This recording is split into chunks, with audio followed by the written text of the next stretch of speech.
अस्सलाम वालेकुम, मैं हूं आपका मेज़बान समी इब्राहिम। आइए नजर डालते हैं आज की टॉप स्टोरीज पर। ऑपरेशन कोई भी करे, खुदा के लिए हमें अमन दे दो। मौजूदा दौर में फौज को कराची ऑपरेशन में मुलव्वस करना दानिशमंदी नहीं होगी। अगर रियासती इक़दामात को इस्तिस्ना हासिल नहीं तो कल कराची में ऑपरेशन करने वालों के खिलाफ भी मुकदमा दर्ज होगा। हुकूमती सब्सिडी अल्फाज का हेर फेर है, एक हाथ से देकर दूसरे हाथ से वापस ले लेती है।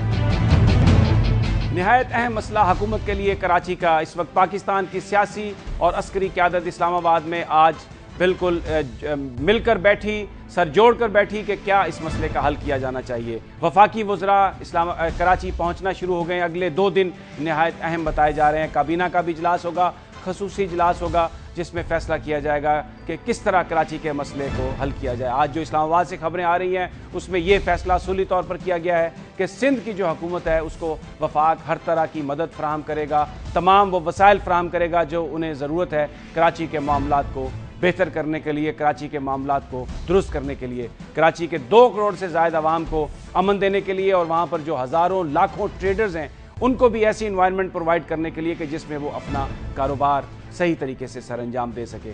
सियासी जमातें जो हैं उनमें से MQM के ज़राए ये बता रहे हैं कि वो काबीना के खसूसी इजलास में भी इस बात पर वो मुसर रहेंगी, इस बात की वो ज़िद करेंगी कि यहाँ पर कराची में फ़ौजी ऑपरेशन किया जाए, एक स्ट्रॉन्ग ऑपरेशन किया जाए, फ़ौज के हवाले किया जाए शहर को। लेकिन जो खबरें आ रही हैं उसमें यह पता चल रहा है कि जो इस वक्त सिविल लॉ इन्फोर्समेंट है उसको वफाक की पूरी मदद दी जाएगी और एक और मौका दिया जाएगा कि वो कराची के अमन को बहाल कर सके। लेकिन एक अहम सवाल ये है कि जो ताजर हैं कराची के, वो क्या कहते हैं कि इस मसले का हल किस तरह से होना चाहिए। आज हम बात करेंगे अकील करीम डेडी साहब से, जो मारूफ बिजनेसमैन है, और इनके साथ साथ जनाब हारून अगर, जो कराची चैम्बर ऑफ कॉमर्स के प्रेसिडेंट भी हैं। सबसे पहले मैं चलता हूं जनाब हारून अगर साहब की जानिब। अस्सलाम वालेकुम अगर साहब। वालेकुम सलाम। अगर साहब ये बताइए कि इस वक्त बात हो रही है कराची को फौज के हवाले कर दिया जाए, बड़ा ऑपरेशन किया जाए। आप बहुत बड़े स्टेक होल्डर हैं, वहाँ का कराची के अवाम भी एक बड़े स्टेक होल्डर हैं। ये बयान कीजिएगा, आप क्या समझते हैं कि ये जो सारा मसला है किस तरीके से इसको हल किया जाना चाहिए? देखिए, सिंपल सी बात है, आर्मी हमें तो लॉ मतलब सारा सिस्टम जो है अमन हमें चाहिए कराची में। बेसिकली यहाँ पर जो इन्फोर्समेंट एजेंसियाँ हैं, जैसे चौधरी निसार साहब ने भी यानी कुछ दिनों पहले कहा था कि जी DG रेंजर्स आए थे, वो कहते हैं कि पॉलिटिसाइज हो गया है। देखिए, अब तो सारी मीडिया भी कह रही है, तो अब इनको आपस में बैठ के या तो फ्री हैंड दिया जाए इन लोगों को। इन्फोर्समेंट एजेंसियाँ हमारी कैपेबल इन्फोर्समेंट एजेंसियाँ हैं, लेकिन इतनी इन्वॉल्वमेंट हो गई है कि वो सही तरह हैंडल नहीं कर भी जाते हैं तो उनको मेरे ख्याल से क्या कर नहीं पा रहे हैं और करने नहीं दिया जा रहा, लग ऐसा रहा है। तो ये इनकी अगर इनका अपना इंटरनल मसले हैं तो वो आके बेटा रही फौज की और इन्फोर्समेंट एजेंसियां। हम तो कहते हैं हर प्लेटफॉर्म पे, कराची चैम्बर हमेशा कहता रहा है कि हमें कराची में अमन चाहिए। ये एक्चुअल इनकी या तो किसी पॉलिटिकल लोगों की समझ में नहीं आ रहा या हुक्मरानों की समझ में नहीं आ रहा कि कराची शहर जो है ये इतना इम्पोर्टेंट है कि देखें, इसकी वजह से पूरा सिस्टम, पूरे मुल्क का सिस्टम रुक गया है। हमारी अभी मीटिंग भी हुई थी FBR वालों के साथ कि जी रेवेन्यू क्यों नहीं आ रहा। हमने इनको यही कहा कि जब तक आप खुद भी कहें ये चीज़ें गवर्नमेंट को कि रेवेन्यू इसलिए नहीं आ रहा कि यहाँ पर लॉ एंड ऑर्डर की सिचुएशन खराब है, लोगों की इंडस्ट्रियां नहीं चल रही हैं, ट्रेड नहीं हो रहा। हारून साहब, ये तो बात आपकी आप बिल्कुल दुरुस्त है, लेकिन ये जो आप बयान कर रहे हैं ना कि इंडस्ट्री नहीं चल रही, पैसे नहीं आ रहे, यहाँ तक तो ये सारी बात दुरुस्त है। मैं अकील करीम डेडी साहब आपसे ये जानना चाहूँगा, ये बयान कीजिएगा कि ये अब इसका हल क्या किया जाए। ये तो हारून साहब तो कह रहे हैं कि ऐसा लग रहा है कि जो लॉ इन्फोर्समेंट है वो किसी मसले तामेज़ी का शिकार है, उनको कोई काम नहीं करने दिया जा रहा। आप क्या सजेस्ट करते हैं? मेरा अपना ये ख्याल है कि काफ़ी टाइम से हम देख रहे हैं कि लॉ एंड ऑर्डर सिचुएशन के लिए सुप्रीम कोर्ट बार कराची में आई, लेकिन बदकिस्मती ये है कि जब सुप्रीम कोर्ट लोगों से पूछती है और लोग बड़ी डटाई से कहते हैं कि ये तो इशू बहुत पुराना है, यह सियासी लोगों के विंग्स बने हुए हैं। तो मुझे अफसोस ये हो रहा है कि जो बंदा ये बयान देता है उसको वो अंदर क्यों नहीं करते। जो बंदे की जिम्मेदारी है law enforcement, law and order को ठीक करना, और वो बहाने कैसे मार सकता है, उसको अलाउ कैसे करती है सुप्रीम कोर्ट के वो बहाने मारे। कोई कहता है कंटेनर निकले, कोई फला कहता है, कोई आप बत्तियों पे पीछे लगाते हो। यहाँ रोज मर्डर हो रहे हैं, किसी ने ये नहीं पूछा आके कि ये 10 बंदे आज मारे गए, मुझे इनके कातिल चाहिए। क्यों नहीं पूछते भाई? आप डायरेक्शन लेस हो। आपने जितने भी कराची में बातें की है वो सारी मीडिया में जितनी कवरेज आती है, मैं कहता हूं मुझे शर्म आती है कहते हुए कि इन बातों को उठाया जाता है। मैं कहता हूं भाई कत्ल आज हुए, कातिल आज के चाहिए मुझे, कल कत्ल हुए, कल के कातिल चाहिए। मैं 92 की बात नहीं कर रहा, मैं 82 की बात नहीं कर रहा, मुझे इस महीने में जो कत्ल हुए इसका जवाब दो। किसी ने ये सवाल नहीं किया। कोई कहता है कंटेनर निकल रहे, कोई क्या कहता है। भाई ये किस चक्रों में पड़े हो? सिचुएशन अभी खराब है। जो बंदे आज उठाए जा रहे हैं आप इनकी बात करो, उनकी आप बात नहीं करते, आप पिछली प्रीवियस बात करते हैं। इसकी वजह यह है कि ये सारे लोग मिले हुए हैं। मुझे एक बात बताएं, क्या पुलिस की मौजूदगी में क्राइम हो सकता है? कभी भी नहीं हो सकता जब तक उनके साथ ताल्लुक नहीं होगा। रेंजर्स इतनी बड़ी तादाद में घूम रही है, हम तो कराची की सड़कों में निकलते हैं, हमें तो अक्सर रोकते रहते हैं, तो क्या क्रिमिनल उनको नहीं मिलते? क्रिमिनल को नहीं पकड़ सकते यार? आपकी जिम्मेदारी है लॉ एंड ऑर्डर को ठीक करें। मैं ये कहता हूं अगर सुप्रीम कोर्ट इनसे ये पूछे कि पिछले महीने जितने कत्ल हुए ये कातिल मुझे चाहिए, मैं देखता हूं ये कैसे उल्टे जवाब साहब, देते ये हैं। आपने एक बड़ा जबरदस्त आपने पॉइंट उठाया है कि बिल्कुल जो लोग ये आके कहते हैं कि मुसल्ला विंग्स है और हम नहीं कर सकते, तो वो इसका मतलब है कि वो अपना काम सही नहीं कर रहा है। अब आपकी नजर में जो मौजूदा स्ट्रक्चर है, यही लॉ इन्फोर्समेंट जो ये कह रही है कोर्ट में आके कि जनाब हम नहीं कर सकते, इन्हीं को दोबारा कहा जाए काम करें, या फिर फौज या कोई और तरीका इख्तियार किया जाए? देखें, जब आपने सवाल ही नहीं किया उनसे, आप उनसे ये पूछते ही नहीं, आप कमेटी कैसे बना देते हैं? अब आप कंटेनर ढूंढने निकले। भैया स्मगलर को नहीं ढूंढा जा रहा है, यहाँ कातिलों को ढूंढा जा रहा है। जिन कातिलों के पीछे लॉ एंड ऑर्डर खराब हुआ है उन कातिलों को पकड़ने की बात करें। स्मगलिंग हमारा इशू नहीं है, हमारा इशू है जो मर्डरिस्ट है उसको अरेस्ट करो, जो डकैत है उनको पकड़ा जाए, जो भत्ताखोर है उनको पकड़ा जाए। तो किसको पता नहीं है कि कौन भत्ताखोर है, कौन कातिल है? सबको पता है। और ये कोई चोरी थोड़ी कर रहे चुप के। आजकल तो डकैती हो रही है, सामने आते हैं सामने जाते हैं। क्या लोगों के पास फुटेज नहीं है? क्या मीडिया के पास नहीं है? तो ये सारी चीजें ये सब हुई। अच्छा हारून साहब, आप बताइए कि आप चेंबर की जानिब से अगर तजावीज़ मांगी जा रही हैं, यकीनन आप स्टेक होल्डर हैं, काबीना के इजलास में भी आपकी तजावीज़ जाएंगी, आपसे रब्ता भी होगा। आप मुझे अगर बता दीजिए बुलेट फॉर्म में कि क्या बेसिकली आप क्या तवक्को करते हैं और क्या आपकी डिमांड्स होगी कि क्या होना चाहिए? देखें, हम तो यही एक ही बात करते हैं कि चाहे फौज आए, रेंजर्स आए या हमारी इन्फोर्समेंट जो है वो हमें अमन दे दे। हमें तो सिर्फ अमन से मतलब है कि हमें लॉ एंड ऑर्डर की जो पोजीशन है और स्मूथली बिजनेस चल सके। बिजनेस चलेगा तो एम्प्लॉयमेंट होगी। हमें तो सिंपल से अमन चाहिए, चाहे जिस तरह भी आए, फौज आए। हम यही अपने प्लेटफॉर्म पे कहते हैं कि इन्फोर्समेंट चाहे किसी तरह भी हो। अच्छा, अगर मैं आपसे ये यूं इस तरह से पूछूं कि जो मौजूदा निज़ाम है इस वक्त, क्या आपको उस पर एतमाद है कि इसमें करेक्शन अगर की जाए तो मतलूबा नताइज आ जाएंगे, या आप समझते हैं निज़ाम ही तब्दील होना चाहिए? अगर इनको नहीं, देखें, इनको फ्री हैंड दिया जाए इन्फोर्समेंट वालों को, तो मेरे ख्याल से ये सिस्टम बिल्कुल सही चल जाएगा। अगर फौज भी, अगर मैं ये नहीं कहता कि फौज ना आए, फौज भी आएगी तो टेम्परेरी आएगी। हमें चाहिए परमानेंट इसका सोल्यूशन। परमानेंट जो काम हो वो होगा तो कराची में परमानेंट ही अमन हो जाएगा। तो ये परमानेंट सोल्यूशन चाहिए हमें। अच्छा डेडी साहब, क्योंकि टाइम कम है, आपका कमेंट इस इशू पे चाहूंगा कि what do you suggest? Sir, मैं सिर्फ एक ही सजेशन दे रहा हूं कि पिछले ही 6 महीने के अंदर जितने क्राइम हुए उस क्राइम करने वालों के नाम दें, उनको अरेस्ट किया जाए, जो लोग बत्ताखोर हैं उनको अरेस्ट किया जाए। मेरा नहीं ख्याल है कि हमें बाकी लंबे पिक्चर पे जाना चाहिए। स्ट्रेट अवे आज जो क्राइम में इन्वॉल्व है आज उनको पकड़ो। ये सब पकड़ने के बाद फिर पिछले को भी पकड़ लो, 92 वाले को भी मत छोड़ो, 2000 वाले को भी नहीं छोड़ो। लेकिन इशू हमारा आज का है, हमारा 92 का अब इशू नहीं है। 92 में जिसको भुगतना था वो भुगत चुके हैं। लेकिन हम 2013 और 2014 में अफोर्ड नहीं कर सकते, क्योंकि शहर के हालात अब इतने बुरे हो चुके हैं कि यहाँ से माइग्रेशन शुरू हो गई है, यहाँ से इंडस्ट्री कम होना शुरू हो गई है, और ये जो नुकसान है ना, ये आगे बहुत बड़ी तादाद में बढ़ जाएगा अगर ये लॉ एंड ऑर्डर सिचुएशन अगर आज नहीं संभाली तो बेरोजगारी जब बढ़ेगी तो बेरोजगारी क्राइम की तरफ ले जाएगी बाकी लोगों को भी। बहुत बहुत शुक्रिया जनाब वकील करीम ढेडी और जनाब हारून अगर साहब। हारून अगर साहब का ये कहना है कि ताजरों को इस बात से कंसर्न नहीं कि अमन किस तरह आता है, वो सिर्फ अमन चाहते हैं ताकि अपना कारोबार कर सकें। और वकील करीम ढेडी साहब का कहना था कि ज़रूरत यह है कि जो आज क्रिमिनल्स हैं, जो आज वो लोग जिन्होंने कत्लो गारत शुरू कर रखी है,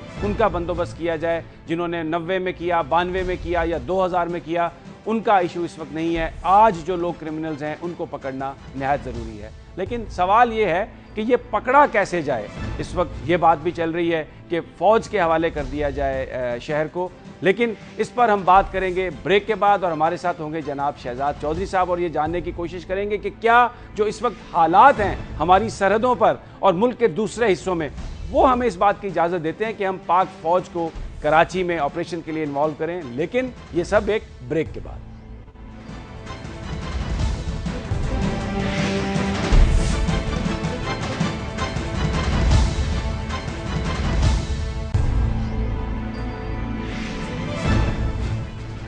कराची में क्या किया जाए, कराची को फ़ौज के हवाले किया जाए या जो मौजूदा लॉ इन्फोर्समेंट है जिसमें रेंजर्स और पुलिस शामिल हैं, इन्हीं को इतनी ताकत दी जाए, इन्हीं को ऐसे ज़्यादा इख्तियारात दिए जाएं कि कराची का मामला काबू में आ जाए। इस पर जैसे हमने पहले जिक्र किया बहस जारी है और अगले 2 दिन नहायत क्रूशल है। लेकिन इस सारी सूरत हाल में एक और बड़ा अहम तवज्जो तलब मसला है कि इस वक्त जो पाकिस्तान के बॉर्डर्स पर सूरत हाल है, इस वक्त जो पाकिस्तान अपने जो हॉस्टाइल हमारे नेबर्स हैं उनसे जिस किस्म का रवैया हम जिनका देख रहे हैं, तो इन हालात में क्या मुमकिन भी है कि पाकिस्तान की फ़ौज को कराची में किसी ऑपरेशन में उलझा दिया जाए? क्योंकि अगर हम नज़र दौड़ाएं तो तकरीबन 2900 किलोमीटर लंबा बॉर्डर इंडिया के साथ है, तकरीबन 2400 किलोमीटर लंबा बॉर्डर जो है वो अफ़गानिस्तान के साथ है, ईरान के साथ तकरीबन 900 किलोमीटर हमारा बॉर्डर है, चाइना के साथ भी तकरीबन 400-450 किलोमीटर लंबा बॉर्डर है। हमारी फ़ौज स्कैटर्ड है, थिंड आउट है। फिर इसके अलावा बहुत सारे ऐसे एरियाज़ हैं, जैसे बलूचिस्तान का बहुत बड़ा हिस्सा है, इसी तरह फाटा है, KPK का हिस्सा है जहाँ पे फ़ौज की डिप्लॉयमेंट है और पाक फ़ौज अपनी पेशा वराना जो सलाहियतों का मुजाहरा करते हुए पाकिस्तान की कौम को अमन फराहम करने के लिए कोशां है। तो सवाल ये है कि क्या फ़ौज इन हालात में एक अर्बन वॉरफेयर में इस्तेमाल की जा सकती है या नहीं, ये आज हम बात करेंगे एयर वाइस मार्शल रिटायर्ड जनाब शहजाद चौधरी साहब के साथ। अस्सलाम वालेकुम शहजाद साहब। जी वालेकुम अस्सलाम। शहजाद साहब, इस पर कमेंट कीजिएगा कि जो इस वक्त हमारी सूरत हाल है, जितनी हमारी फोर्सेस हैं, जो हमारे बॉर्डर्स पर सूरत हाल है और जिस तरह KPK और फाटा की सूरत हाल है, तो कुछ लोग ये भी बात करते हैं कि इन हालात में प्रैक्टिकली हम किसी एक बड़ी मुसीबत में उलझ सकते हैं अगर फ़ौज को कराची में हमने इस्तेमाल किया। आपकी तो बड़ी गहरी नज़र है, आपका ताल्लुक भी फोर्सेस से है, आप क्या इस पे कमेंट करेंगे? जी, मेरे ख्याल में बजा फरमाया आपने कि जिस किस्म की हमारी फ़ौज की इस वक्त मसरूफियात हैं वो इस नौयत की हैं और पाकिस्तान की सिक्योरिटी के जो इस वक्त चैलेंजेस उनको सामने दरपेश हैं, जिसके वो मुकाबला कर रही हैं और मुख्तलिफ महाज़ों में मुकाबला कर रही हैं, तो उस कॉन्टेक्स्ट में एक और ऐसी ज़िम्मेदारी का सौंप दिया जाना जो कि बेसिकली लॉ इन्फोर्समेंट की ज़ुमरे में आती है और एक सूबाई हुकूमत की ज़िम्मेदारी बनती है, उसके अंदर फ़ौज का जो अमल दखल है वो कुछ थोड़ा सा बेजा नज़र आता है और उसकी जगह नहीं बन पाती। ख़ास तौर पे क्योंकि जो मारूजी हालात हैं जो सिंध के या कराची के जिनकी हम जिक्र कर रहे हैं, ख़ास तौर पे कराची के, उसके अंदर 2 ही सूरतें होती हैं फ़ौज के आने की। या तो आप 245 के नीचे in aid of civil power ले आएँ, जो कि मोस्ट अगर गई तो उस रास्ते किसे जाएगी, और दूसरा ये है कि आप कराची शहर के अंदर मार्शल लॉ डिक्लेयर करते हैं। और जब आप कराची शहर के अंदर मार्शल लॉ डिक्लेयर करते हैं तो फिर उसके अंदर बेशुमार किस्म की पॉलिटिकल सेंसिटिविटीज़ हैं जो सामने आती हैं, और गालिबन वो एक ऐसा नापसंदीदा रास्ता है कि जिसको इख्तियार नहीं करना चाहिए। लेकिन अगर वो नहीं करते तो फिर चाहे आप फ़ौज ऐसे ही है जैसे कि आपने रेंजर्स को जिम्मेदारी दी थी, क्योंकि हाँ इसके से कोई शक नहीं कि थोड़ी सी ज़्यादा डिसिप्लिन होगी, जो जिम्मेदारी दी जाएगी उसको बहुत अच्छी तरीके से निभा लेगी, लेकिन रेंजर्स को भी वही कुछ कर लेना चाहिए। सवाल बड़ा सब ये पैदा होता है कि क्या हम उन तमाम चीज़ों को एग्जॉस्ट कर चुके हैं जिसके अंदर police, CID, special branch, rangers, ये सब के सब जो कि सूबाई हुकूमत के नीचे हैं, क्या सूबाई हुकूमत की अपनी स्ट्रैटेजी, अपनी सोच, क्या पॉलिटिकल जो रिकन्सिलिएशन होनी चाहिए थी इससे पहले, जिसको लीड करना चाहिए इस लेवल तक एक कंसेंसस डेवलपमेंट करके, क्या वो हो चुका है? क्या हम एग्जॉस्ट कर चुके हैं वो सारी चीज़ें कि उसके बाद फिर फौज के हवाले कर दिया जाए? और दूसरा जो मैंने बताया कि अगर फौज को in aid of civil power लेके जाना है तो वो ऐसा ही काम करेंगे जो रेंजर्स का है, क्योंकि कंट्रोल अभी भी आपकी पॉलिटिकल गवर्नमेंट का है, सिविलियन अदारों का है उसके ऊपर। वो in aid of civil power गई है, उसने टेक ओवर कुछ नहीं किया। जब आप अलबत्ता उसको मार्शल लॉ लगा के देंगे तो फिर कोर कमांडर हुक्मरान हो जाएगा, फिर ना वहाँ पे कमिश्नर होगा ना कोई और होगा, फिर जिम्मेदारी कराची की सारी कोर कमांडर के पास चली जाएगी या उसके जो भी उसका नुमाइंदा होगा। तो इसलिए इन चीज़ों को बहुत फूंक के और समझ के साथ हल करना चाहिए और इनके ऊपर बहस करनी चाहिए। हमें देखना चाहिए कि किस तरीके से उसकी ज़्यादा अफादियत है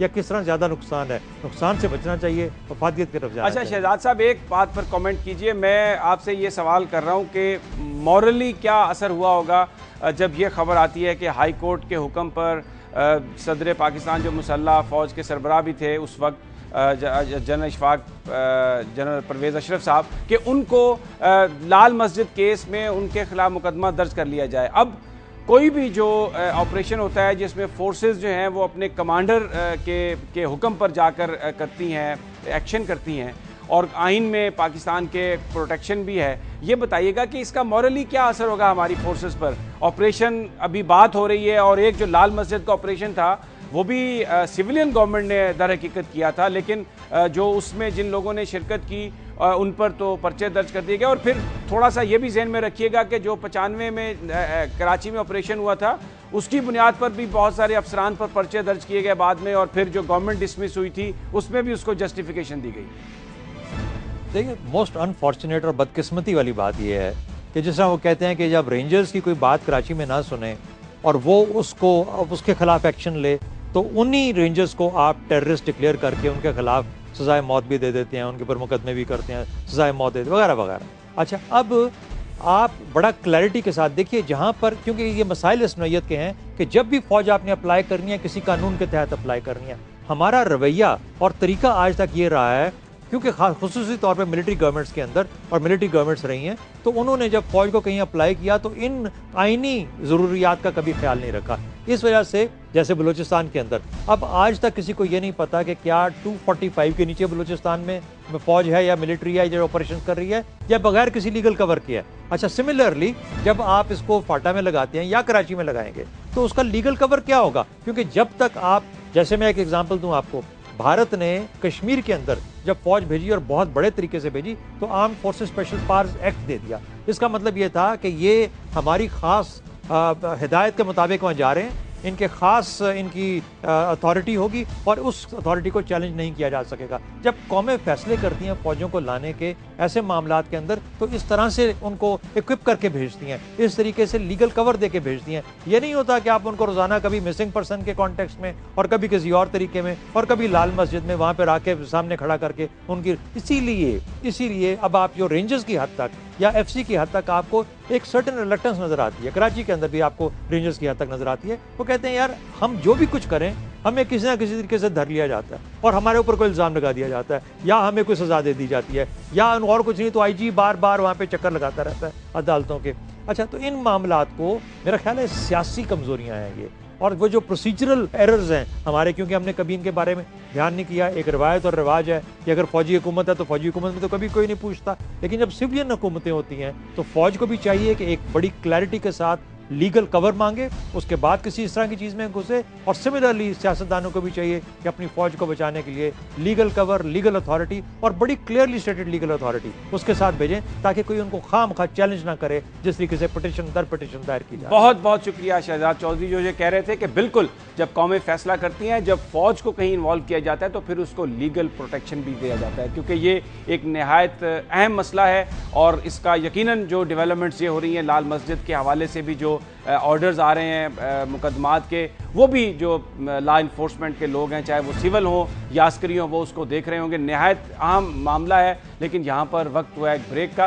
ब्रेक के बाद भी हम इस मसले पर गुफ्तगू जारी रखेंगे, लेकिन हमारे साथ होंगे जनाब अहमद रज़ा कसूरी साहब और SM ज़फ़र साहब, और हम उनसे जानेंगे कि आज का जो लाल मस्जिद का जो केस का जो फैसला हुआ है, जिसमें परवेज़ मुशर्रफ के ख़िलाफ़ जो मुकदमा दर्ज करने की बात की गई है और दर्ज कर लिया गया है, वो उसका क्या कॉन्टेक्स्ट है सारी इस गुफ्तगू में और क्या आगे चलकर इसका असर होगा, लेकिन ये सब एक ब्रेक के बाद।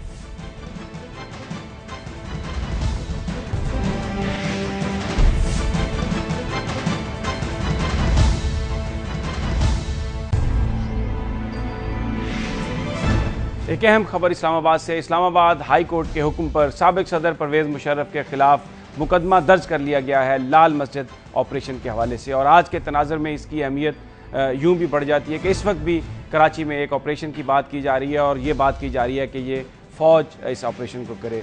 लाल मस्जिद के हवाले से तो नाज़रीन आप जानते ही हैं कि ये वो वक्त था जब परवेज़ मुशर्रफ साहब का दौरे सदारत था और मुस्लिम लीग काफ की गवर्नमेंट थी कि उस वक्त इस्लामाबाद के वस्त में वाक़ लाल मस्जिद में कुछ ऐसे ग्रुप्स आ गए थे जिन्होंने वहाँ पर जो रिट ऑफ द स्टेट है उसको उन्होंने चैलेंज किया था और स्टेट विद इन स्टेट कायम की थी। उस वक्त सारे मीडिया ने ये शोर मचाया था कि ऑपरेशन होना चाहिए ऐसे लोगों के खिलाफ जो रियासती हुकाम को नहीं मानते। और फिर वहाँ पर पाकिस्तान की फ़ौज ने एक ऑपरेशन किया, उस मस्जिद को छुड़वाया गया, वहाँ पर जो लोग काबिज़ थे वहाँ से उनको निकाला गया। इसमें कुछ हलाकतें भी हुई, लेकिन ये एक मसला बड़ा एक कंट्रोवर्शियल सूरत इख्तियार कर गया। बाद में जो इंतहा पसंद तंजीमें हैं, जो मजहबी तंजीमें हैं, उन्होंने इस हवाले से एक वाज़े स्टैंड लिया और फिर अब ये मुकदमा इस्लामाबाद हाई कोर्ट के पास था और बिल आखिर आज उनके खिलाफ मुकदमा दर्ज कर लिया गया है। पाकिस्तान का आइन ये कहता है कि सदर, वज़ीर आज़म, वज़रा, गवर्नर, वज़रा आला के जो अहकामात हैं, उनका जो काम है जिसे हम एक्ट ऑफ स्टेट कहते हैं, उसको प्रोटेक्शन है आइन के आर्टिकल 248 के तहत। लेकिन ये मुकदमा दर्ज कर लिया गया है। आज हम इस मौजू पर बात करेंगे। हमारे साथ स्टूडियोज़ में मौजूद हैं जनाब अहमद रज़ा कसूरी साहब और इसके साथ टेलीफोन लाइन पर हमारे साथ होंगे जनाब अतर मिनुल्लाह साहब। सबसे पहले मैं बात करूंगा जनाब अहमद रज़ा कसूरी साहब से। कसूरी साहब, ये बयान कीजिएगा कि ये जो आर्टिकल 248 है वो तो प्रोटेक्शन देता है, तो ये मुकदमा दर्ज कर लिया गया है, ये एक्ट ऑफ जो स्टेट है उसके खिलाफ भी मुकदमा हो सकता है? देखिए कि जहाँ तक एक्ट ऑफ द स्टेट का ताल्लुक है वो जो है इट इज़ अबव बोर्ड, यानी कोई जो मुल्क की अदालत है it can even not look into that, क्योंकि वो रियासत के इस्तेकाम, उसके दवाम, उसकी सरबरंदी के लिए है। और रिट ऑफ द स्टेट जो है सबसे अहम चीज़ है। अगर एक्ट ऑफ द स्टेट पर मुकदमे बनने शुरू हो जाएं और ये एक प्रेसिडेंट बन जाए तो फिर सवात और आज जो साउथ वजीरिस्तान में जो एक्ट ऑफ द स्टेट पर लोग मारे जा रहे हैं, तो फिर तो सेकंड लेफ्टिनेंट से लेकर जनरल अपना कियानी तक सब पर मुकदमे बन जाएंगे। तो ये आप कैसा एक दरवाज़ा खोल रहे हैं कि जिससे कि पूरी की पूरी रियासत का जो ताना बाना है वो हिल के रह जाएगा। देखें, बात ये है, this is not a normal case कि जहां एक आदमी गया थाने, उसने थानेदार ने कहा जी मैं मुकदमा दर्ज नहीं करता, वो गया अपना सेशन जज के पास under section 22A of the criminal procedure court, उसने अगर नहीं बात मानी तो आप हाई कोर्ट में चले गए, तो हाई कोर्ट ने डायरेक्शन दे दी, क्योंकि पर्चा कराना जो है वो हर एक शहरी का हक है। लेकिन अगर पर्चा जो है उसमें कोई उसके पाँव ना हो और वो अपने पाँव पर खड़ा ना हो वो मुकदमा, तो उसको पुलिस ही डिस्चार्ज कर देती है। और अगर झूठ पर मबनी हो तो 182 की कार्रवाई उस कंप्लेनेंट पर हो जाती है जिसने वो पर्चा दर्ज करवाया। तो चीज़ ये है कि ये तो एक्ट ऑफ द स्टेट है। यहाँ एक लेफ्टिनेंट कर्नल शहीद हुआ, बहुत सारे कमांडो शहीद हुए, तो उनका पर्चा कौन कराएगा? क्या जज साहब को उनको ज़हन में वो नहीं आया कि जो एक पाकिस्तान आर्मी का एक लेफ्टिनेंट कर्नल जो शहीद हो गया, उसके साथ कमांडो शहीद हुए, तो क्या उनका कोई माई बाप नहीं है? उनका कोई पूछने वाला नहीं है कि उनका भी तो पर्चा होना है? बात यह है कि मसाजिद जो हैं वो तो अल्लाह के घर हैं, लेकिन अगर मसाजिद में जो है तफरका पैदा हो जाए और वो सियासत का गढ़ बन जाए, तो आपके सामने मिसाल है कि रसूल पाक सल्लल्लाहु अलैहि वसल्लम ने मस्जिद ज़रार जो कि इंतशार का गढ़ बन चुकी हुई थी, उसको मिसमार करने का हुक्म दे दिया। तो अब चीज़ है मस्जिद के अंदर तो हदीस की किताबें होनी चाहिए, कुरान की किताबें होनी चाहिए, फ़िक़्ह की किताबें होनी चाहिए। अगर मसाजिद के अंदर हों ग्रेनेड और वहाँ क्लशन क्रॉप्स हों और वहाँ बैठे हों शिद्दत पसंद बैठे हों, तो वो मस्जिद जो है वो मस्जिद नहीं रहती। कसूरी साहब बिल्कुल आप हमारे साथ ही रहिए। अतर मिनल्ला साहब कुछ कमेंट कीजिएगा कि ये उस वक्त तो पूरा मीडिया भी ये कह रहा था कि ये बिल्कुल स्टेट के अंदर स्टेट नहीं होना चाहिए और एक्शन होना चाहिए, क्योंकि उस वक्त आम जो शहरी थे वहाँ पे उनकी ज़िंदगी भी बड़ी अजीरन कर दी गई थी। तो और आइन भी प्रोटेक्शन देता है। भले मुशर्रफ साहब ने और बहुत सारे ऐसे काम किए होंगे जिस पर शायद हम सब ये समझते हो कि उन्होंने एक्सेसेस की होंगी, लेकिन जहाँ तक लाल मस्जिद के ऑपरेशन की बात है, जब प्रोटेक्शन भी है एक्ट ऑफ स्टेट को, तो आप कैसे देखते हैं कि फिर आइन क्या ये आगे चलकर मुस्तकबिल में, जैसे आज कराची ऑपरेशन की बात हो रही है, तो ये लोग करेंगे लॉ इन्फोर्समेंट वाले ऐसे ऑपरेशन फिर? जी ये तो पर्चे पे डिपेंड करता है, लेकिन अगर आप बलूचिस्तान में नवाब अकबर मुफ्ती शहीद का मिसाल देखें, तो जब तक उवैस गनी गवर्नर थे तो हाई कोर्ट ने ये ऑर्डर किया था कि जब तक वो गवर्नर रहेंगे तो उनको इम्यूनिटी हासिल होगी, और जब वो गवर्नरी से उतरेंगे तो उनकी इम्यूनिटी दूर हो जाएगी। अब ये बहस तो अलग है, लेकिन पर्चा कोई भी कर सकता है। अगर कोई मारा गया है, ये भी बड़े अफसोसनाक बात है। इस चीज से मैं मुत्तफिक हूँ कि मस्जिदों में अल्लाह को याद करना चाहिए, किसी किस्म का असलहा या दहशतगर्दी नहीं होनी चाहिए। लेकिन अगर कोई पर्चा करता है कि जी मेरी वालदा को मारा गया या मेरी किसी रिश्तेदार को मारा गया, उसका मैं पर्चा कराना चाहता हूँ, तो यकीनन पर्चा कराने से इनकार नहीं किया जा सकता। बाद में जो भी उसका फैसला हो, लेकिन बदकिस्मती से इस मुल्क में जब लोग कुर्सियों पे बैठे होते हैं तो पर्चे नहीं होते। और वाहिद शायद एक ही मिसाल है, और वो जुल्फिकार अली भुट्टो शहीद की है, जिन्होंने अपने दौर में वजीर आजम होते हुए पर्चा होने दिया। उसने किसी किस्म पर्चा होने नहीं दिया। वो मैंने अपने छाती के जोर पर पर्चा कराया। मुकम्मल कर लूं मैं, अगर वजीर आजम होते, हमने भी बड़े पर्चे दिए। जिस वक्त लोग बैठे होते, तहरीकें चल रही थी, लेकिन कोई पर्चा होने नहीं देता। और वही एक मिसाल है कि एक वजीर आजम होते हुए जिन्होंने खुद आइन बनाया, उन्होंने उसकी इजाजत दी, और अपने जब तक उनकी हुकूमत नहीं हटाई गई थी, उन्होंने कोई कोशिश नहीं की कि उस पर्चे को खत्म किया जाए। दफ्तर कर दिया गया। आपको इन्फॉर्मेशन ही नहीं है। अच्छा, इसमें मैं अगर कसूरी साहब, अच्छा अतर साहब, बात यह है कि वो जो भुट्टो साहब का जो पर्चा था वो एक कंस्पिरेसी का उन पर इल्जाम था, लेकिन ये जो पर्चा है लाल मस्जिद का, ये तो एक ऐसा ऑपरेशन है, अगर आप मीडिया उठा के देखें उस वक्त का, तो पूरे पाकिस्तान की ये आवाज़ थी कि इस मस्जिद को उन लोगों से फारिग कराया जाए जो इस्लामाबाद के शहरियों की जिंदगियों पर असरअंदाज हो रहे हैं, और एक नया कानून उन्होंने नाफिज कर दिया। देखिए जी, मेरे ख्याल में पर्चा ऑपरेशन के खिलाफ नहीं हुआ। पर्चा कोई जाती किसी की जो फौतगी हुई है, शायद उनकी जो वालदा फौत हुई है, उसका उन्होंने पर्चा किया है। ऑपरेशन के खिलाफ, जाहिर है रियासती ऑपरेशन के खिलाफ पर्चा हो नहीं सकता है। और उसमें बिल्कुल दुरुस्त है, हमारे फौजी शहीद भी हुए, और यकीनन किसी ने अंदर से ही शहीद किया उनको। लेकिन यहाँ पे पर्चा एग्जैक्टली किस चीज पे हुआ है, ऑपरेशन पे नहीं हुआ होगा, उसको आप तस्दीक। लेकिन अगर साहब, जो गाजी रशीद साहब की जो वालदा थी, जो इस वाक़े में जिनकी जान चली गई थी, कोई मुशर्रफ साहब का उनसे कोई जाती झगड़ा तो नहीं था। ये तो वो तो उसी ऑपरेशन के नतीजे में जान उनकी गई, और वो कोई ऑपरेशन सिर्फ उनको टारगेट करके उनकी जान लेने के लिए तो नहीं किया गया था। देखिए जी, हमेशा जो तरीकाकार है, पर्चे पे इनकार नहीं हो सकता। ये तो एक मुस्लिमा हकीकत है, कानून भी है। लेकिन ये जरूर हो सकता है कि अगर तहकीकात में ये चीज सामने आए कि पर्चा जो है वो गलत कराया गया है, तो उसके अलग सजा है। जो गलत पर्चा कराता है उसको भी फिर सजा मिलती है। ये कानून है, और इस कानून पे अगर अमल होना शुरू हो जाए तो कोई झूठे पर्चे नहीं करेगा। लेकिन पर्चा कराना जो है ये एक बुनियादी हक है, और जिस तरह खैबर पख्तूनख्वा में उन्होंने अभी उसको और भी आसान कर दिया कि कोई भी इंटरनेट पे जो है वो पर्चा करा सकता है। मैं समझता हूँ वो पर्चा कराना एक हक है, कानूनन उसका इनकार नहीं हो सकता।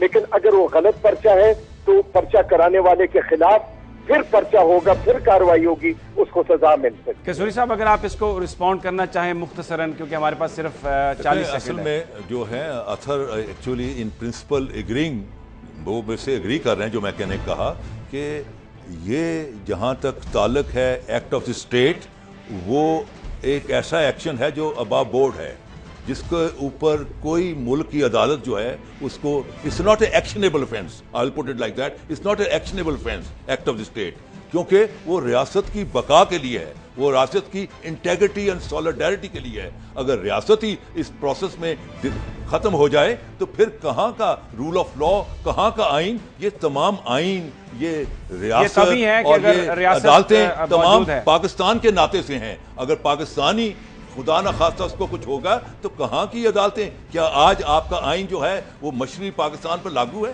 क्योंकि आपने वो आधा हिस्सा गवा दिया उसी, तो लिहाजा बहुत बहुत शुक्रिया जनाब अहमद रजा कसूरी साहब और अतन मिनुल्लाह साहब, बहुत शुक्रिया। निहायत अहम मामला कि एक्ट ऑफ स्टेट जो है उसको प्रोटेक्शन देता है पाकिस्तान का आइन, लेकिन बहरहाल एक पर्चा दर्ज हुआ है साबिक सदर परवेज़ मुशर्रफ के खिलाफ। आगे देखते हैं कि चलकर क्या इस हवाले से डेवलपमेंट होती है, लेकिन एक निहायत अहम मामला है और आज के तनाज़ुर में इसकी अहमियत यूँ भी बढ़ गई है कि कराची में फ़ौजी ऑपरेशन की बात की जा रही है, तो फिर यकीनन ये सवाल उठता है कि अगर कराची में कोई मुतासरा फैमिली, मुतासरा शख्स अगर अदालत में चला जाए तो फिर जो लोग कराची में अगर ऑपरेशन हुआ जो करने जा रहे हैं तो क्या उनके खिलाफ भी पर्चा दर्ज हो सकेगा? नाज़रीन, यहाँ पर वक्त हुआ एक ब्रेक का, और ब्रेक के बाद एक अहम मसले पर हम बात करेंगे, सब्सिडी। हुकूमत हमेशा ये कहती है, हमारे सियासतदान हमेशा ये कहते हैं कि हमने फलां मद में आवाम को सब्सिडी दी है, लेकिन आज हम उस पर नज़र डालेंगे कि ये वाकई सब्सिडी मिलती भी है या ये अल्फाज का चक्कर है और एक जेब से निकाल कर दूसरी जेब में पैसे डालने वाली बात है। लेकिन ये सब एक ब्रेक के बाद।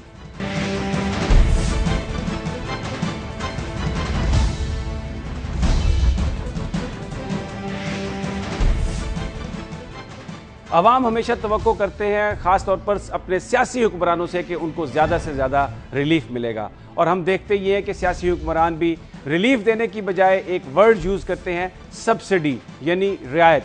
अगर गौर से देखा जाए तो ऐसा लगता है कि ये अल्फाज का हेर फेर है, दर हकीकत आवाम को कोई रिलीफ नहीं मिलता। अगर किसी जगह को रियायत मिलती भी है तो किसी दूसरी मद में इजाफा करके उस रियायत को वापस ले लिया जाता है। आज इस अहम मसले पर हम बात करेंगे। हमारे साथ हैं जनाब सैयद सलमान शाह साहब और हमारे सीनियर नुमाइंदे जनाब जुल्फ़िकार अली। शाह साहब, ये बताइएगा कि ये जो सब्सिडी की बात करती है हुकूमत, अगर देखा जाए तो ऐसा लगता है कि जैसे कान को एक तरफ से ना पकड़ें दूसरी तरफ से पकड़ लें, जो असल बोझ है वो तो बहरहाल जो कंज्यूमर है उसी को ही बर्दाश्त करना पड़ता है। इशू ये है कि हुकूमत का ये नहीं है ऑब्जेक्टिव कि अवाम के ऊपर बोझ ज़्यादा या कम किया जाए। हुकूमत का ऑब्जेक्टिव ये है कि IMF के साथ आपने एक मायदा साइन होना है अगले माह, वो उनको आपने तो एक गो हेड दे दिया, उनके बोर्ड ने वो अप्रूव करना है। उसके तहत आपने जो इस वक्त आपका माली जो खसारा है जो 8.5% हुआ है उसको कम करना है, तकरीबन 6% के पास लेके जाना है और उसके बाद इसको आहिस्ता आहिस्ता 4% पे लेके आना है। जब आपने मालियाती खसारा कम करना है तो उसका एक तरीका ये है कि या आप टैक्सेस को बढ़ाएं और आप ज़्यादा रेवेन्यू कलेक्ट करें, और दूसरी तरफ आप अखराजात को कम करें। और अखराजात में आपको पता है कि यहाँ आप सब्सिडीज़ कम कर सकते हैं और यहाँ आप डेवलपमेंट प्रोग्राम को कम कर सकते हैं, यहाँ आप अपने अखराजात दूसरे एडमिनिस्ट्रेटिव अखराजात हैं उन्हें कम कर सकते हैं, यहाँ डिफेंस कम करें या डेट सर्विसिंग कम करें। सो बेसिकली उसको जो सबसे आसान तरीका है वो तो ये है कि आप सब्सिडीज़ को कम कर दें, और बेसिकली जो बहुत गरीब हैं उनके लिए बेनज़ीर इनकम सपोर्ट प्रोग्राम का एक लॉलीपॉप बना दी गई है, और ये हम इसको कहते हैं कि ये अब टारगेटेड सब्सिडी होगी जो कि बिल्कुल जो अफोर्ड कुछ नहीं कर सकते उनके लिए होगी। बाकी जो नज़ला है वो मिडिल क्लास के ऊपर गिरेगा, और मिडिल क्लास पे जब नज़ला गिरता है तो मिडिल क्लास चीखती है, और इसलिए हम सब इस वक्त बड़े चीख रहे हैं कि ये आप क्या कर रहे हैं। सो नंबर 1, IMF से या तो मायदा आप करें या ना करें। अगर आप नहीं करेंगे तो आपकी वैसे इकॉनमी जो है वो डूब जाएगी, वो कशकोल तो आप तोड़ने के लायक नहीं है। दूसरी तरफ एक और बहुत बड़ी चीज़ है कि आप कोई मुश्किल फ़ैसले भी नहीं करना चाहते या बड़े एसेंशियल फ़ैसले भी नहीं करना चाहते। मसलन अगर बिजली का आपने वाकई बहरान ख़त्म करना है तो आपको कालाबाग डैम बनाना चाहिए। कालाबाग डैम को हम ये कह देते हैं नहीं जी ये तो बहुत लंबा टाइम लगेगा। अच्छा, हालांकि जुल्फ़िकार, आप सुन रहे थे बात सलमान शाह साहब की, उनका ये कहना था कि ये बिल्कुल यही है कि आप एक जेब से ना निकालें दूसरी जेब से। तो ये हुकूमतें ये इस तरह सिर्फ ये अल्फाज के हेर फेर से ही मामला हल करना चाहती हैं? शुक्रिया समी साहब। एक्चुअली सलमान शाह साहब बोल रहे थे तो इनके दौर में भी ये सब्सिडीज़ की जो विड्रॉल थी वो इसी तरह से होती रही है। हुकूमत कभी भी जो इस किस्म का बोझ है अपने ऊपर लेने की बजाय अवाम पे शिफ्ट करती है। मिसाल के तौर पे मैं आपको बताता हूँ पावर टैरिफ का, कि हुकूमत ने कहा कि 200 यूनिट तक जो है वो हम सब्सिडाइज़ करेंगे। तो ये तकरीबन 165 अरब रुपए की पावर की सब्सिडी है जो हुकूमत ने इस साल देने का वादा किया है बजट की डॉक्यूमेंट के अंदर, जब ये बजट अनाउंस हुआ था। लेकिन अब आप देखिए कि इसका जो शिफ्टिंग है वो किस तरह से हुई है। उसको शिफ्ट इस तरह से किया है कि जो एग्रीकल्चर सेक्टर की पेस्टिसाइड्स हैं, इंसेक्टिसाइड्स हैं, ट्रैक्टर्स हैं, ट्रैक्टर पे सेल्स टैक्स की शरह बढ़ा के 5% से 10% कर दी गई है। 17% जो सेल्स टैक्स है वो लिया जा रहा है पेस्टिसाइड से और फर्टिलाइज़र से। तो ये तकरीबन 73 अरब रुपए का बोझ बनता है जो एग्रीकल्चर सेक्टर पे इस वक्त मौजूद है। तो 73 अरब तो ये निकल गए। इस तरह उन्होंने जो आटे की कीमत है, जो भी बिजली का रेट बढ़ाया है, तो अब आप देखिए कि 136 अरब रुपए का ओवरऑल कमर्शियल पे और इंडस्ट्रियल पे बोझ है जो उन्होंने इंडस्ट्री वालों ने और ताजरों ने आवाम पे शिफ्ट कर दिया है। तो ये अपनी एक देखें एक जेब में डालते हैं और दूसरी जेब से आवाम की निकाल लेते हैं। इनको ये पता नहीं है कि लोगों की सूरत हाल क्या है और उनको किस तरह से ये IMF को, सही शाह साहब ने कहा कि IMF को खुश करने की या उनके साथ जो प्रोग्राम है उसको आगे बढ़ाने की बात हो रही है, लेकिन इसका मतलब ये है कि आवाम को पीछे धकेलने की बात हो रही है। बहुत शुक्रिया जनाब सलमान शाह साहब और बहुत शुक्रिया जनाब जुल्फ़िकार अली, जो कह रहे थे कि बिल्कुल ये एक अल्फाज का हेर फेर ही है और दर हकीकत रिलीफ आवाम को नहीं मिलता। एक मद में रियायत दे के दूसरी मद में इजाफा कर दिया जाता है और वो जो रियायत है वो वापस ले ली जाती है। नाज़रीन, ये था आज का प्रोग्राम। कल फिर आपसे मुलाकात होगी टॉप स्टोरी में नई खबरों और नए एनालिसिस के साथ। तब तक अपना और अपने साथियों का ख्याल रखिएगा। अल्लाह हाफिज़।